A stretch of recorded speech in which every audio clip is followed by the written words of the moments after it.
win a dream holiday. And this is prizes like these. It's the National Lottery Stars at 7:45 with Sheena Easton, Michael Ball and Kylie Minogue. Plus the National Lottery and Thunderball draws live. At 8:10, there's drama in Casualty.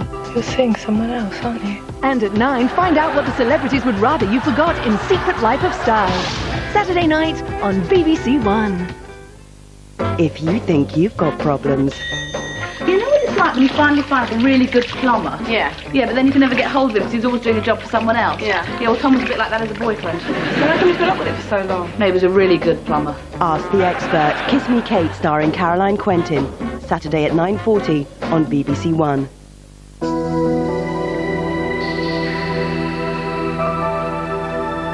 Now on BBC One, David Attenborough continues his landmark new series, State of the Planet. Oh, well, get Richard Wilson's thoughts about the end of One Foot in the Grave. He's going online now at bbc.co.uk/live chat. Vote for your all-time favourite episode of One Foot in the Grave. You've got to go a long way to beat 4.5 hours staring up a horse's bottom. Call 09001 447701 for The Beast in the Cage. What on earth happened? It wasn't my fault. 09001 447702 for The Pit and the Pendulum. Well, I'll tell you exactly what the problem is, Mr. Sturgeon. He's only planted it in the hand. 09001 447703 for The Trial. Do you mind if I ask what you're doing here? 09001 447704 for Warm Champagne. I have just put super glue on that car. 09001 447705 for Love and Death. 4291. It's your choice. Lines close at midnight on Sunday and calls cost a maximum of 10p. Then watch One Foot in the Grave, The Viewers Vote, next Monday 9:30 on BBC One. Posh! Posh! It's starting again. Oh, it's making me come over all faint. Oh, it's probably your thong riding up. Why don't you hitch it down a little bit? No, they think it's all over. It's starting again. They've moved it to 9:30 on Friday night. It's following us. Oh, babe, why don't you read Brooklyn a nice bedtime story and I'll try and work out how to turn the telly off. All right. Hello? Once upon a time. Oh, give it to me. The new series of They Think It's All Over starts Friday at 9:30 on BBC One. It's time to go home because I'm fed up of this kind of dog persecution. For the latest island news, Castaway Diaries starts Friday at 8:30 on BBC One. Now on BBC One, the 10 o'clock news with George Alagaya. The fate of the US presidency hangs on the verdict of 7 judges. The Florida Supreme Court will decide whether a recount of votes is legal. Britain pledges its troops to Europe's Rapid Reaction Force. And a deal on the Dome, it's set to become a high-tech business park. In the northwest, 100 firefighters are braving acrid fumes tonight as they tackle a huge blaze in a carpet underlay warehouse.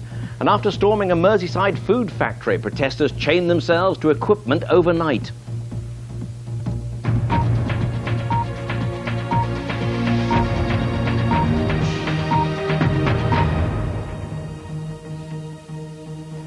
Good evening. 7 men and women judges in the Florida Supreme Court tonight hold the balance between the 2 men who seek the presidency of the United States of America. Just half an hour ago, the judges finished hearing the arguments on whether the hand counting of votes in the crucial state of Florida is legal. If they rule in favor, the Democrat Al Gore is likely to pick up extra votes. As things stand, the Republican George W. Bush has just enough votes to take him to the White House. Our special correspondent Gavin Hewitt is at Florida's Supreme Court. 73, 74, 75. 2 weeks after America voted, the people were allowed into Florida's Supreme Court to catch a glimpse of history and to attend a hearing that might just finally resolve who won the race for the presidency. Arriving at the court, senior advisors for both candidates, James Baker with the Bush campaign. Also walking up the courthouse steps, lawyers acting on behalf of Vice President Al Gore. The main issue to be settled, whether recounts by hand should be included in Florida's final election results. Al Gore currently has fewer votes than George W. Bush and needs the recounts to have any chance of winning. Hear ye, hear ye, hear ye! The court gave each side an hour to make their arguments. The Chief Justice underlined the importance of the occasion. The court is certainly aware of the historic nature of this session. Lawyers on Al Gore's side of the argument said the issue was one of fairness. It was important to re-examine ballots that machines had failed to count. It's flatly wrong. It elevates the machines over voters. We have a situation in Palm Beach County where the election officials reported that 10,000 people, 10,000 ballots, did not record a vote for president. Now that should raise an issue. But the court questioned whether it would be right to allow just 3 counties to have a recount by hand. Al Gore's lawyers conceded they would be willing to see a recount by hand across the whole state. If you concluded that it was essential to avoid unfairness or some kind of overweighting of one county's vote over another county's vote, this court has within it its equitable power to have a statewide recount. But George Bush's legal team said it was impossible to examine ballots by hand and read the voter's mind, and it was too late to reinterpret the laws under which elections had been conducted. I would urge that the court not, after the election has been held, change the rules by which the election should be conducted. The hearing has just ended, and the 7 judges must now give their ruling. Should they order the recounts to stop on the grounds that they don't adhere to Florida law? That would almost certainly give George Bush the presidency. Or do they allow them to continue, giving Al Gore the chance to overtake his rival? Gavin Hewitt, BBC News, Tallahassee. And let's join Gavin Hewitt now, who's at the court in Tallahassee. Gavin, I know either man could take this on and on to the Supreme Court in Washington if necessary, but surely there must come a time before that when one of them has to sort of bow out gracefully. Well, I've noticed that in recent days several senior politicians have been saying that this court hearing in Tallahassee today, this Supreme Court hearing, should be the end of legal battles. Now, this could be very tough on Al Gore, because if the court decides the recounts can't go ahead, George W. Bush would effectively be the winner, and then Al Gore would face the toughest decision of his life. Should he concede or risk taking this to a higher court and alienating the American public? Gavin, I know I don't want you to try to second-guess the verdict, but what's your overall impression of today's proceedings?